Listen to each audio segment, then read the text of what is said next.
You ask Tiger to solve. This deals with linear equations with one unknown.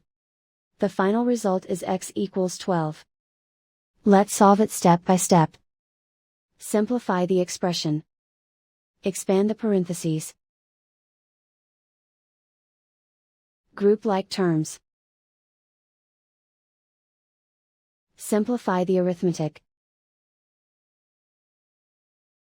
Group all x terms on the left side of the equation. Subtract 4x from both sides. Group like terms. Simplify the arithmetic.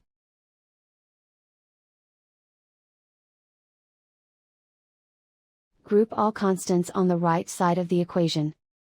Subtract 84 from both sides.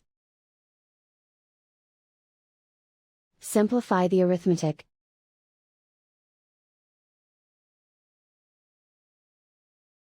Isolate the x. Divide both sides by -7.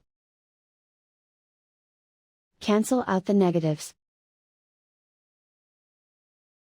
Simplify the fraction. Cancel out the negatives. Find the greatest common factor of the numerator and denominator. Factor out and cancel the greatest common factor. And so the final result is x equals 12.